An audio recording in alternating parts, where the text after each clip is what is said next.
ഭയങ്കര പ്രതിസന്ധിയിൽ കേരളത്തിൽ നടന്നുകൊണ്ടിരിക്കുന്നത് ഓർഡിനറി ബസ്സുകൾക്ക് ഇതിൽ മുഴുവൻ സ്ത്രീകൾ സഞ്ചരിക്കുന്നത് കാരണം പ്രൈവറ്റ് ജീവനക്കാരുടെ വരുമാനം വളരെ കുറഞ്ഞുകൊണ്ടിരിക്കുന്നത്. അതിനെ കുറിച്ചിട്ട് എന്താ പറയുള്ളത്? സർക്കാർ പ്രൈവറ്റ് ബസ് മേഖലയെ സംരക്ഷിക്കുന്നതിന് വേണ്ടിയിട്ട് ടാക്സ് അളവ് ഒരു ആദ്യത്തെ പടി എന്ന രീതിയിൽ നൽകിയിട്ടുണ്ട്. അപ്പോൾ വരും ദിവസങ്ങളിലും പ്രൈവറ്റ് ബസ് മേഖലയെ സംരക്ഷിക്കുമെന്ന് മുഖ്യമന്ത്രി പറഞ്ഞിട്ടുണ്ട്. അതുമായി ബന്ധപ്പെട്ട തുടർ നടപടികൾ ഉണ്ടാവും. പിന്നെ KSRTC ആദ്യഘട്ടം രീതിയിൽ ഓർഡിനറി മാത്രമാണല്ലോ ഫ്രീ ആക്കിയിട്ടുള്ളൂ സ്ത്രീകൾക്ക്.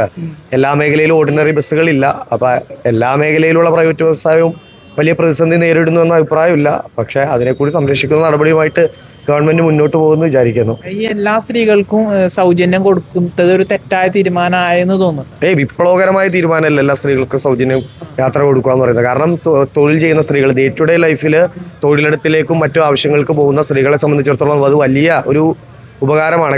സ്ത്രീകൾക്ക് ഇതിന്റെ ആവശ്യമില്ലല്ലോ. അവരോട് വരുമാനമുള്ള പ്രിവിലേജിലായ സ്ത്രീകൾക്ക് ഇതിന്റെ ആവശ്യമില്ല. അല്ല, ഗവൺമെന്റ് പോളിസി പ്രഖ്യാപിക്കപ്പെടുമ്പോൾ അത്തരത്തിലാണ് ചെയ്യാൻ പറ്റുള്ളൂ. പക്ഷെ സ്വയം വ്യക്തികൾ അത്തരത്തിൽ ഇത് അഫോർഡ് ചെയ്യാൻ പറ്റുന്ന ആളുകൾ പണം കൊടുത്ത് യാത്ര ചെയ്യണമെന്നുള്ളതാണ് നമ്മളുടെ അങ്ങനത്തെ ഒരു ഓപ്ഷനും നിലവിലില്ല. അല്ല, അതിലേക്ക് വരണം.